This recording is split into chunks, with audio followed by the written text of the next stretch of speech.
Here we are again. Wealth Wednesday, everybody. Welcome and thank you for supporting this Wealth Wednesday edition. I hope you get some good information out of it. I'm very excited to announce that a really good friend of mine, Chilan Mustain, is going to be joining us today talking about just how important health is. Specifically, his focus is acupuncture, herbal medicine, shiatsu, a lot of those kind of ancient techniques that are really, in my opinion, underutilized, but are incredibly useful. I speak from experience, and so it was really important for me to bring Chilan onto this edition of Wealth Wednesdays. Just a quick recap. This is going to be, I believe, the fourth episode of Wealth Wednesday, and the idea behind it was to highlight our folks here in Tucson that are really that bring so much value and have so many resources, that are willing to share what they know, are willing to provide their services to our community to make it a healthier community. Because oftentimes when we think about this idea of creating wealth, oftentimes people of color fall behind because we focus too much on what does that mean in terms of money. And oftentimes our money mindset gets in the way. My hope is that from now on, when we think about the idea of generating wealth, we think about not only financial stability, but also our mental health, our physical well-being, our connection to our spirit, so our spirituality, our intellectual well-being. All of that is really what makes up our wealth, right? The way that I think about wealth is very much like a wheel, right? In order for our wheel to be generating movement, it all needs to be balanced. And so if there's a lack of balance, lack of equilibrium within that wheel, for example, if we're doing really well in our financial health, but our physical health and our mental health is lacking, then that wheel's not going to be moving, right? Or maybe it's going to be moving in the wrong direction because of that lack of balance. So when we talk about wealth, my hope is that we can start talking about it in the more inclusive and the more holistic sense of the term of the idea of health is wealth. Well, let's make sure we're talking about spiritual, mental, intellectual, emotional health as well. And that's the idea of Wealth Wednesday, is normalizing those conversations so that the community that normally doesn't have access to those types of topics can start talking about what that actually looks like. And so I just saw that my good friend here has joined us. So there you go. And I am going to go ahead and invite him in so that we can get right to it. Let me see here. Me, and then we're gonna bring him on here. This is gonna be a wonderful conversation. Chilan, can you hear me? I can hear you. Mic check, one, Can you two. see me? We're live. Can you see If me? I can see you and I can hear you. Okay, okay, good. Welcome, Chilan. I was just giving a quick recap of this whole idea of Wealth Wednesdays and really how it came about. And right, because we've been talking about it. But basically, the idea is to normalize conversations of health and wealth, really mainly around communities of color who we don't really talk about this enough, right? And when we hear this concept of generating wealth, oftentimes our mind goes to money, right? Money mindset, which is important, right? We need to talk about money too. But really, when we talk about generational wealth, my hope is that we can start uncovering the more holistic approach to wealth, which would encompass not only your financial health, but your spiritual, intellectual, your mental, and your emotional health as well. Uh, so I mean, that's why you're here, right? I mean, the amount of knowledge that you can bring to our community, for those of you who know you, can attest to the fact that your experience, but not only your experience and your education, but just the person, the type of person that you are. You've always been invested in not only your spirituality, but ensuring that those around you are connected to their spirituality as well. So Chilan, thank you so much, brother. I know that you had a busy day. I know that you have a family and you have your routine. And so to hop on this call with me on a Wednesday at 7 p.m. is not really part of your routine. And so I really appreciate you taking a few moments to join us. Thank you so much. I'm just glad that we could do it at 7, because like I said before, 5 wouldn't have been possible. But it's good to be here too. Yeah. Awesome. Well, thank you so much. I know that for those folks who are in, Haji and Imelda, thank you so much for joining us. Anybody else that's going to join us here, and if you have any questions, put them in the chat box. I'm sure Chilan wouldn't mind answering those questions for you. But anybody else, obviously, I'll repost this once we're done. And at the end of this, I'm sure Chilan will share how to get in touch with him if you have any questions. But without further ado, Chilan, if you don't mind, we're going to go ahead and get started. Chilan, why don't you tell us a little bit about who you are? And then also, why don't you enlighten us on what the Master Sharpening Stone is? All right. Well, so I'm a licensed acupuncturist. I'm an herbalist, a shiatsu practitioner.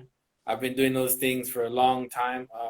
Started learning herbal medicine when I was about 5 years old. When I started learning, and I started doing shiatsu back in 2003, which is acupressure for those of you who don't know. And then eventually went to acupuncture school, 2011 to 2014. Been doing since 2014. Been doing acupuncture.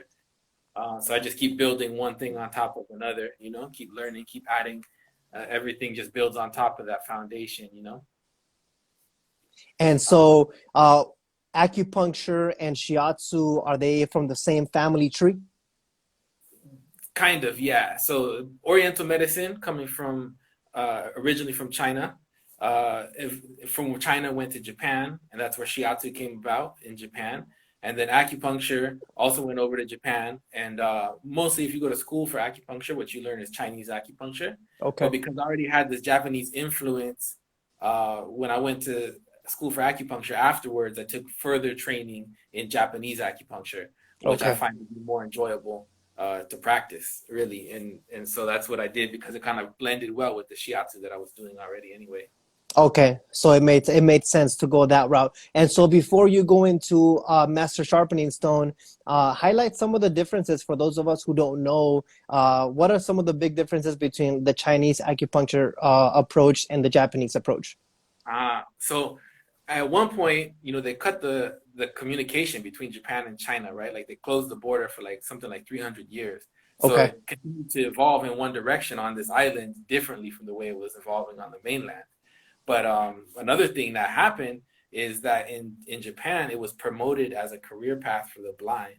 And so blind people had higher sensitivity with their fingers, more tactile sensitivity. And so they became better acupuncturists because of that. But because they were Okay. the better practitioners, oftentimes, they also became the teachers that people sought out to study with. Uh, And so the way the practice happened changed a lot based on the influence of the blind practitioners. So okay. one thing that's different, for example, is a lot of needles are not like inserted in the body because then you got to find them. If you can't see how you're going to find those needles you put in, right? And so Okay. a lot of times we treat just one point at a time, Uh-huh. and, and the treatment is usually not inserting the needle. It's just touching the needle to the surface and Uh-huh. manipulating the needle at the surface, and then move on to the next point. And so it's a lot more comfortable because Sure. there's less needles involved, and it's more subtle. You have Right. to really be paying close attention to what's going on. It's a very subtle treatment. Okay. Thank you for sharing that. Now I know. All right. Uh, Chilan, tell us about what is the Master Sharpening Stone? So this is the concept that I'm working on right now. That eventually it's a multimedia project. Eventually, I would like to be offering online classes through this project, Okay. even in-person classes once we get out of the state of affairs, the current state of affairs. But Yeah. at the moment, the phase one is I'm doing podcasts and I'm doing some little videos to put on YouTube. Now, Wonderful. once that gets like established and rolling and kind of takes on its own momentum, then I'm Uh-huh. gonna start putting out the classes. The classes are already, I'm working on the material already for the classes, Okay. but I'm not gonna put the classes out until I have a big enough following on the podcasts and the YouTube videos to be able to like make sure I get enough students coming into the classes, you know. I No love sense in that. putting them out when there's nobody listening or like on the other end watching, you know. But, Absolutely. Yeah, I love that. I love that. And I think that's going to add so much value, precisely because of what I was sharing earlier about there's such a big lack of access, right, to folks, especially communities of color. They don't have access to this type of way of thinking, this type of approach to health and wellness. And so I have no doubt that when you put out these types of classes and information education, it's going to positively have a huge impact on those particular communities. So I'm really excited for that, Chilan. Can you, without giving too much away, of course, because I'm sure you have a plan, can you talk just a little bit about what kind of classes or what we can expect from when this project goes live? uh-huh.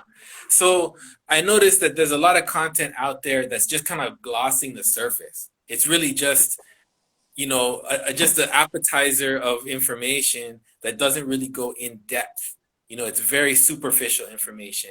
Right, And I would like to, rather than present like a how-to video, because there probably already is a how-to video for anything that I would want to present, right.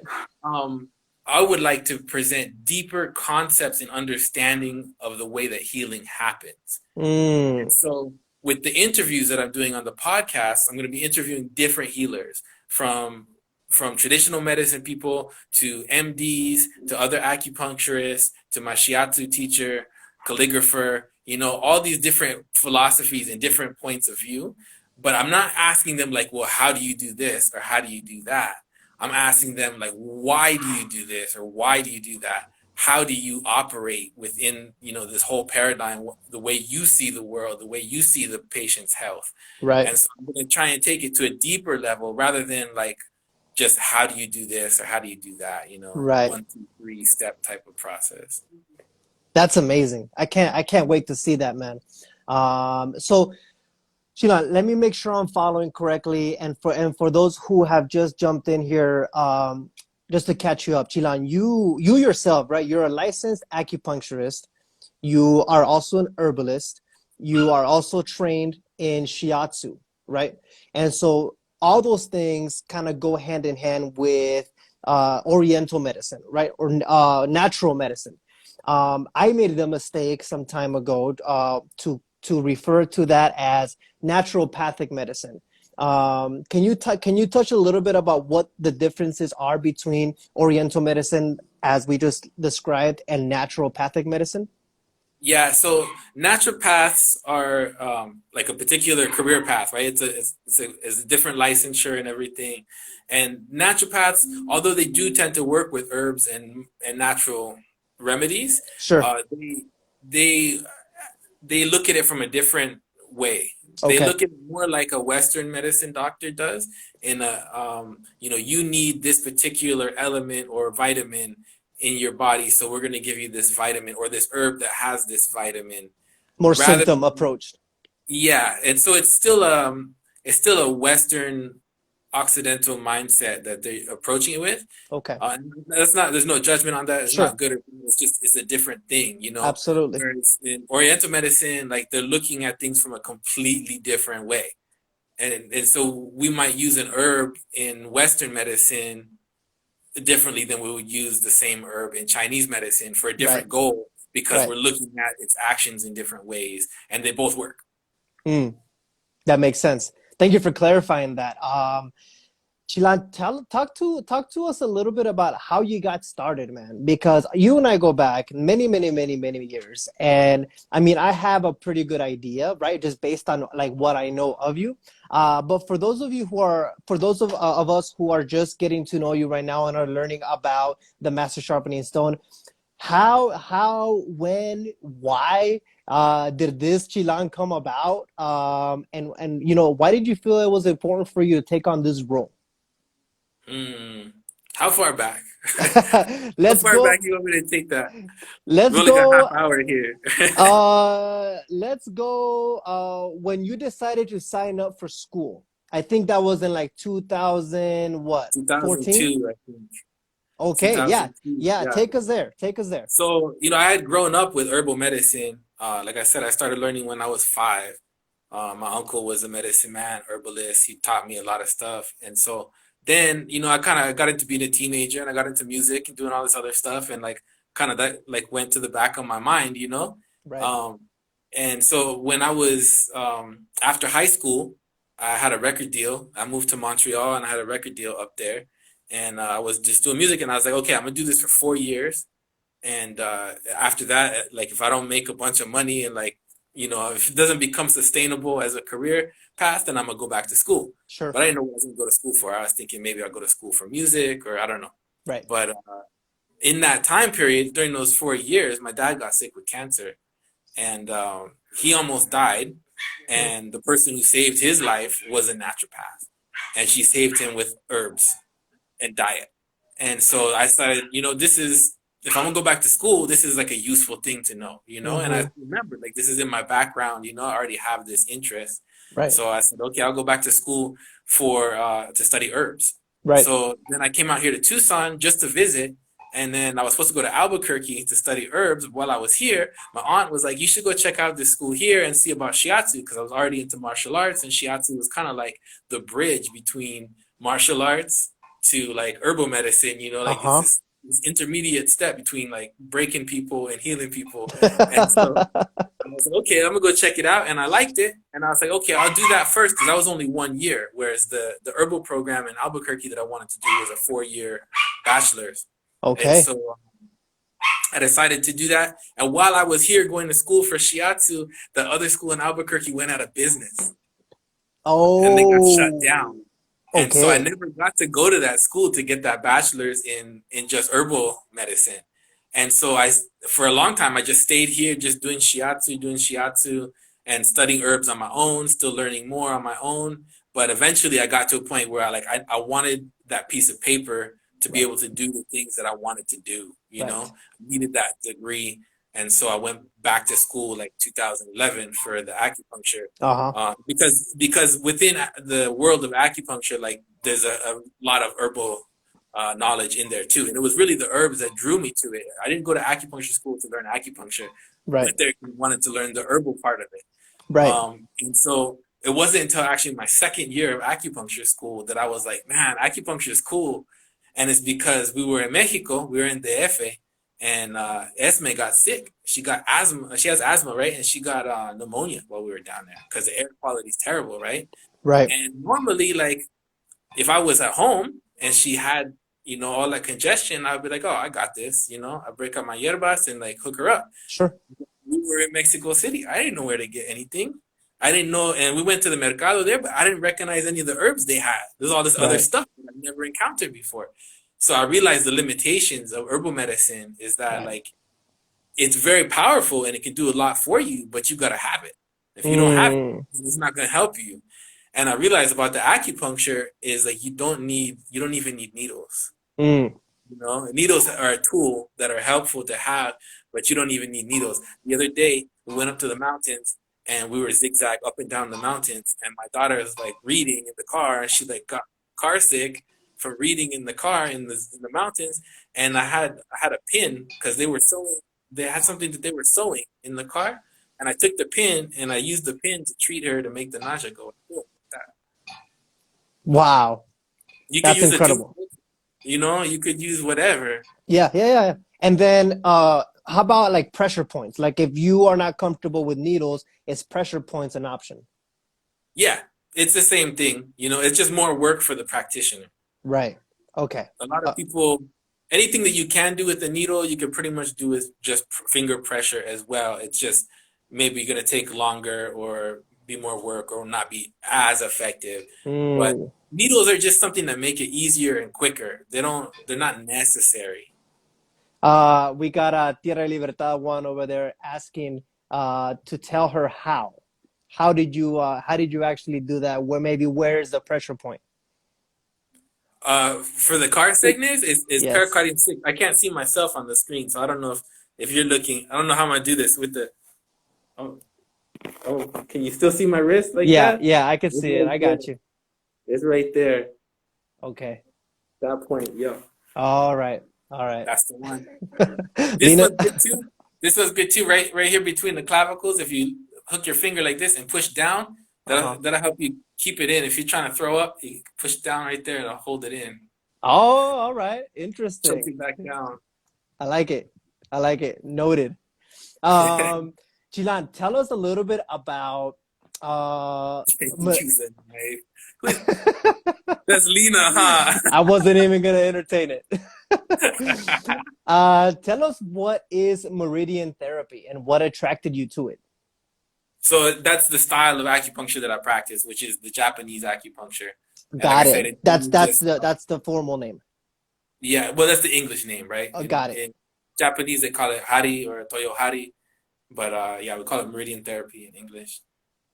So, thank you for sharing all that, and thank you specifically for sharing the story about what happened to your pops and how that was like a big moment for you, like a big deciding factor. And that was actually going to be my next question. So maybe there like a was there another like pivotal event that shaped who you are today as like a natural medicine practitioner, like a specific moment that you can remember that maybe was like a turning point for you that like kind of informed you into the direction that you decided to take. I don't think there is a point like that. I think it's just been all these little steps that have constantly been in the same direction, Mm. from my uncle Steve when I was little to my shiatsu teacher Yoshi to Acacio to my acupuncture teachers, Dr. Yu and Kuwahara Sensei, like all these little by little, all these teachers it just keeps pushing me in the same direction. I've had like the benefit, the good fortune to have had a lot of great teachers, and it's just always been the same direction, always moving in the same direction, and just little by little, keep sharpening that focus. So it That's why was I call it more the Master Sharpening Stone, right? Because when you sharpen a knife, it's not like you hit the stone one time and your knife is sharp. You got to just keep passing it over and over again mm-hmm. and focus. You got Absolutely. to stay focused. Yeah, it's that never-ending pursuit of perfection, right? There's no such thing as it's not a destination, really. It's more of a process, a never-ending, consistent process to State improve of your mind. right, to improve yourself, right? And so what it sounds to me was like it was more like they were small, consistent points of affirmation that told you like this is my path, this is right, I just need to keep going. Yeah. uh so let's go back to the Master Sharpening Stone, Chilan, because that's what I'm really interested about. For those of you who don't know, and Chilan, feel free to talk about it, but you also provide a lot of these services at Jadestar. So if at any point you feel it's appropriate to plug that in, please do. But really, what I really want to hone in on is the Master Sharpening Stone. Can you spend a few moments just talking about what it is that you hope to accomplish? Like, what is the vision? If there was some sort of like mission statement, what is it? What is it? What's the purpose of it? The purpose is to advance our understanding as a community of healers, to advance our understanding of each other and ourselves and the work that we do. And to not allow the change that's happening to become more superficial, because that's there's a great movement towards mediocrity, and I don't want that to happen. I think Agreed. that we need to get better at what we do and take it to the next level, not just be complacent and mediocre. And I feel like with the state of the educational institutions, with the mindset of many people, like there's just a movement towards mediocrity. And so I don't want to have that happen. I want to open up this space for dialogue and bring in other people's points of view and thoughts, and create a place where learning can happen outside of the constructs of you have to be a certain license to do a certain type of thing or Right. whatever. Right. There's a lot of secrecy too. You're like, oh, you can't do that, so we're not going to teach you that. But at the end of the day, you know, we need to be able to take care of ourselves, and we need to be able to take care of our families.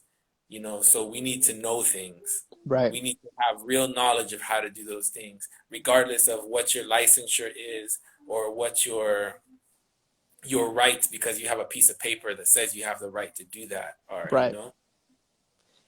It's funny that you mentioned that, Chilan, and I really appreciate you the way you brought that into this whole idea of creating generational wealth. When you are able to develop a sustainable model of taking care of one another, that is absolutely the definition of generational wealth, right? You're able to pass something on that says that not only am I and my current family is going to be okay, but like my future family is going to be okay, and my grandchildren and the children of my grandchildren are going to be okay because of the very intentional efforts that we're putting forth today, right? And I feel like you speak very well directly to that.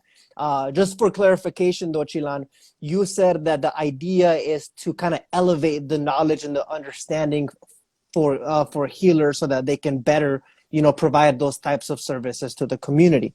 So is the Master Sharpening Stone going to be specifically and only for healers, or is it going to be open to other members of the community that just want general information?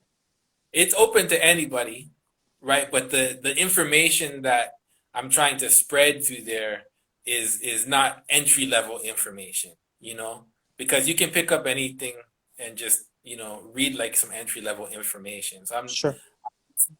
focusing on people who already know something and want to know deeper.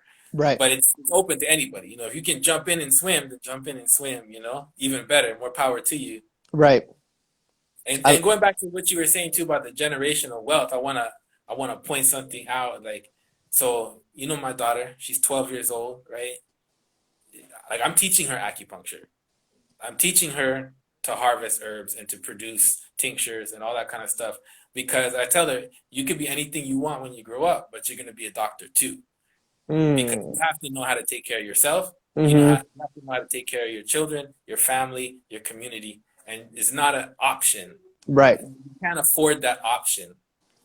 You know, I love that. too long we've been denied healthcare. Like, we cannot afford that option. You have to know these things. It's part of, you got to know how to cook. You got to know how to take care of yourself. You got to know how to tie your shoes. Mm-hmm. You got to know how to heal yourself. Mm, mm-hmm. Talk about taking back your liberation. I think it's important for us to add that into the work that we do as a community when we talk about creating wealth. Oftentimes we say, well, there's always going to be a hospital, or there's always going to be a doctor, or I can't go to school for 8 some years to be a doctor, so I'm just going to focus on my career, or I'm just going to focus on getting a scholarship to become an athlete. And oftentimes we fail to focus on the fact that if we aren't able to heal ourselves and be independent of maybe like a medical system, then we're never truly free. And so I Yeah. think I think it's beautiful that you are raising your daughter to be free, like wholly free. Because yeah, you're right. She could be anything she wants, but she's also going to be a doctor, and that's beautiful. And I applaud you for that. Um, Like Chilan, you said, going into, you know, there's not always going to be a doctor, right? And we're seeing that right now. Like, this right now, this moment in time, you're seeing that where you might go to the hospital and die because you went there, mm, you know? yes, And you go there, like all these people who are sick with COVID, they go in there, and most of them, they can't do anything for them. You're just going to a place that's dangerous, right, and there's nothing they're doing for you because they don't have anything they can do for you. right, right. And so this wasn't a thing that I started right now. This was a plan that I was working on since last year, but this is the time, like this is the time for it. Absolutely. Absolutely. Before we run out of time here, Chilan, I want to respect our timeline here and your schedule. Um, another purpose of Wealth Wednesdays is to also elevate the folks who are doing work in the community, right? Because obviously we need to do work, we need to pay our bills, we need to ensure that our families have what they need. And so how can people get a hold of you, Chilan, if they want more information or maybe want to reach out for services with either maybe herbal medicine, shiatsu, or acupuncture? What would be the process for somebody to get a hold of you and your services that you offer? Yeah, so clinically, I'm working at Jadestar Acupuncture. So you can reach me at Chilan at jadestaracupuncture.com for, clinical information if you want to schedule a treatment or anything like that, herbal consults and that kind of stuff. And then, for the educational side of things, that's Master Sharpening Stone, the Master Sharpening Stone at gmail.com. And then also the website will be up real soon. I'm working on it, which is also the same name, the Master Sharpening Stone .com, right? Okay. And then same thing with the YouTube channel, also called the Master Sharpening Stone. Wonderful. And obviously, Chilan, I will add that information when I post this live recording. That way people have that readily available if they decide that they want to reach out to you, which I very much so encourage everybody to reach out to Chilan to schedule those types of services. Like he said, our true liberation is tied to how well we take care of each other and one another, but also how well we're able to pass on that knowledge to future generations. Chilan, I want you to send us off here with a little bit about some context about what this quote means to you. Mastery is not a destination, it is a path that you take. It's because mastery, the moment you believe you've attained mastery, you stop learning. And you can't be a master when you stop learning. So what you're saying is learning is a lifelong commitment.